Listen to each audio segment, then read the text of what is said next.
começa o programa voltando naquele caso do jovem que foi assassinado a tiros enquanto participava de um luau lá em Lavras. Cadê as imagens do local? Tem para colocar na tela aí para mim, por favor? Se não tiver ainda, aí agora sim, ó. São essas imagens aí, ó. São de sexta-feira passada, viu? Mostrei aqui na sexta-feira, foi logo pela manhã. Esse local aí é o bairro Portal da Mata, lá na cidade de Lavras. Olha aí, ó, que tristeza. Sexta-feira Santa já começou desse jeito, com um corpo no meio da pista.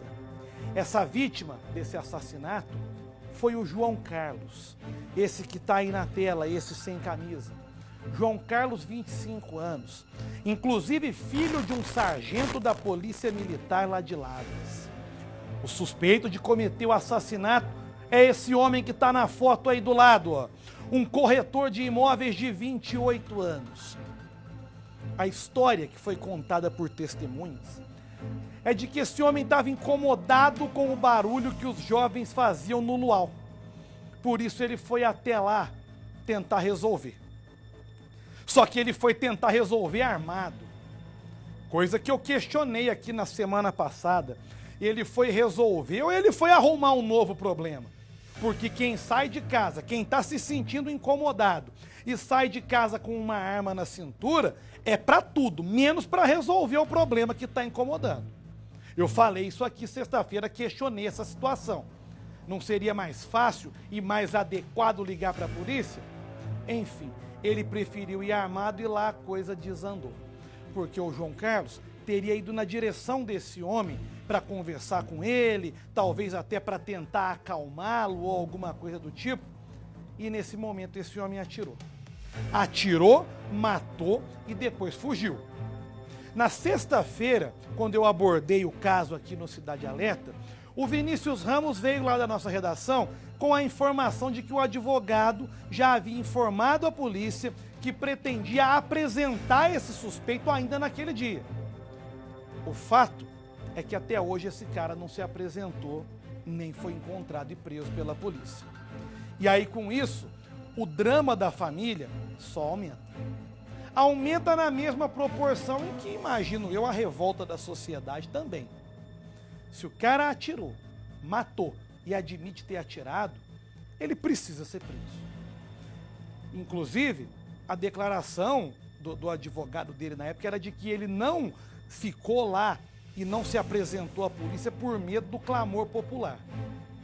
Enfim, já passou aquele momento de tensão ali. Por que até agora ele não se apresentou? O Vinícius questionou isso ao advogado e daqui a pouco ele vai falar para nós. Mas enquanto essa prisão não acontece, nós conversamos também com a família do João Carlos. O Vinícius Ramos então vai chegar direto da nossa redação para contar para nós o que os familiares desse jovem dizem, Vinícius, sobre o crime e sobre o fato do suspeito ainda não estar detido. Boa noite para você. Fala, Matheus, uma boa noite para você, para quem acompanha o Cidade Alerta Minas.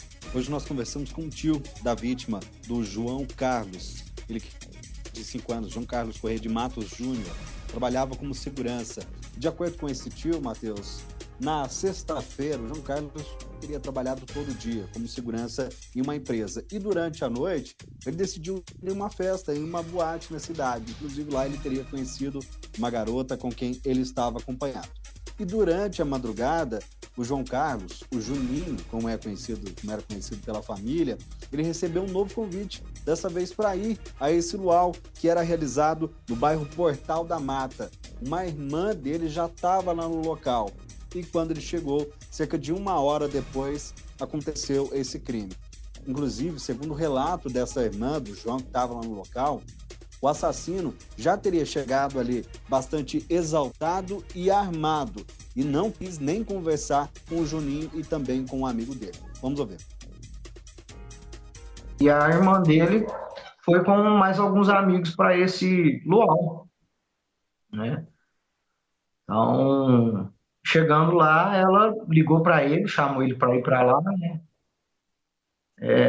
E ele foi. E às 5:50, né, aconteceu esse trágico assassinato aí contra a vida do meu sobrinho. esse homem, né, teria chegado ali, pedido pro pessoal abaixar o som e atirado pro alto. Mas o Júnior e um amigo teriam ido até a direção dele. Vocês acreditam nessa versão? Sim, acredito sim, né? Mas nem todos ouviram os disparos, não, tá? Segundo o relato, chegou bem alterado, gritando, ameaçando, né? E o Juninho e mais um amigo, né? Tentam conversar com ele, mas sem sucesso. Em momento algum, houve uma tentativa de ataque por parte do Juninho sobre esse rapaz. Polícia tem dado algum tipo de retorno para vocês, principalmente a Polícia Civil, que está responsável pela investigação? Zero, infelizmente. Mateus, amanhã os familiares vão realizar uma missa de 7º dia da morte do João Carlos. Tempo esse que até hoje eles não tiveram nenhuma resposta, como disse o Marcos, tio do Júnior. Aliás, eles também contaram que a vítima tinha o sonho de ser policial militar, assim como o pai, um sargento do 8º Batalhão da Polícia Militar de Minas Gerais, na cidade de Lavras. Agora, o que eles esperam é justiça, que o acusado de ter matado o Júnior se entregue, seja preso e pague pelo que ele cometeu. Vamos ouvir. A gente está sentindo um cheiro de impunidade no ar, assim, que enoja, né? Minha irmã tá num luto extremo, não come, não bebe direito, a família inteira está destruída, né? É um nó na garganta que não sai, tá? É a menina de 1 ano e 6 meses que não vai crescer vendo o pai, né? Que a vida foi ceifada, né? E a gente não tem nenhum retorno, a gente não vê movimentação nenhuma, sabe? Isso aí é o que deixa a gente assim enojado, a gente fica extremamente chateado. A vida não volta, infelizmente, nada vai trazer o Juninho de volta. Nada, né? Mas o mínimo que esse sujeito tem que acontecer com ele é pagar pelo que ele fez.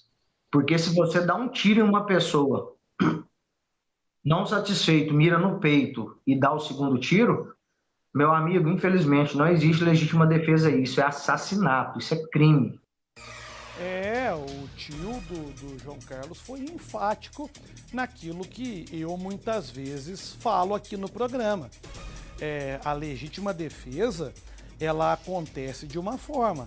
A pessoa, ela faz aquilo para impedir que a outra a ataque ou ataque outras pessoas. Agora, o cara completamente transtornado, dá tiro pro alto, acerta um disparo, a vítima fica sem reação, ele acerta outro, aí não tem como falar em questão de legítima defesa, né?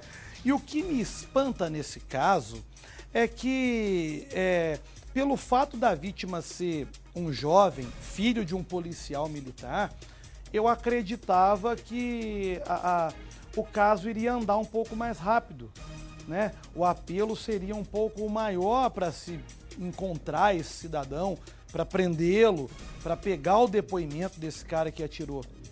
E a gente vê que até agora isso não aconteceu. Por quê? Por que está demorando tanto para esse cidadão ser preso? Enfim, o Vinícius falou também com o advogado dele. E eu gostaria de saber, Vinícius, qual o retorno que nós temos desse advogado, já que ele disse que ia apresentar o cliente dele e até agora nada. Essa informação, inclusive, consta no boletim de ocorrência. O advogado desse suspeito de 28 anos disse que no final de semana, depois, né, desse crime, ele iria se apresentar sim na delegacia, mas isso ainda não aconteceu.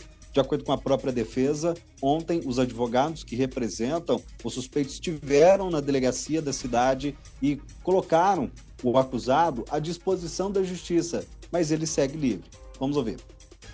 A defesa, por prudência e também por responsabilidade, não irá manifestar quanto aos fatos nesse momento, antes das declarações da oitiva do depoimento de nosso constituinte.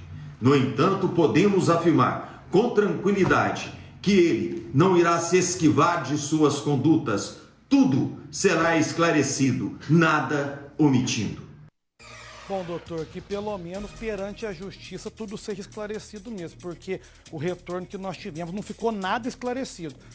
O advogado começou falando firme, falando forte, achei que ia trazer uma informação contundente, completa, enfim, não informou nada. Porque ao mesmo tempo em que ele disse que o cliente dele está à disposição da justiça, então por que não levou o cliente para a delegacia?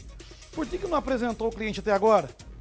É muito simples, ele está à disposição da justiça, mas a justiça tem que vir aqui me buscar. Ué, então peraí, vai esperar a polícia solicitar o mandado de prisão e tudo? Tudo bem, ele que sabe. Espera, que aí pelo menos tem o mandado da polícia, vai na casa dele, vai ficar pior ainda. Vai chegar lá, vai meter o pé na porta, vai cumprir o mandado.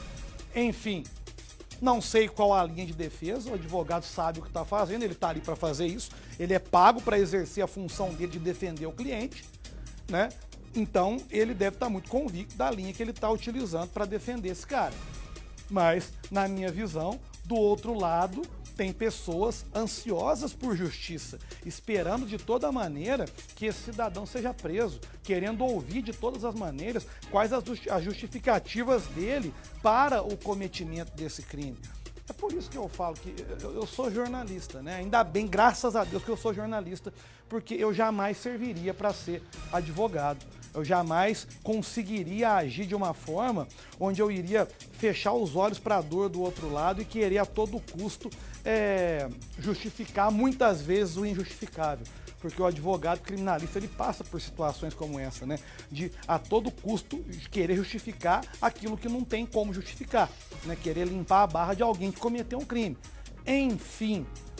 Vamos tentar um contato com a polícia, né, Vinícius? Vamos tentar ver com a polícia em que pé que estão essas investigações, se já há um mandado de prisão, se esse mandado tem previsão para ser solicitado, para ser emitido, expedido pela justiça. O que não pode é ficar no ar, do jeito que está aí. Já são 6 dias, amanhã 7, que o crime aconteceu e até agora a gente não sabe de fato, não tem retorno nenhum. E o suspeito, o cara que foi lá, que confessou que atirou e tudo, tá livre, tá solto. Vamos continuar acompanhando. Obrigado, viu, Vinícius? Daqui a pouco eu chamo você de novo na redação.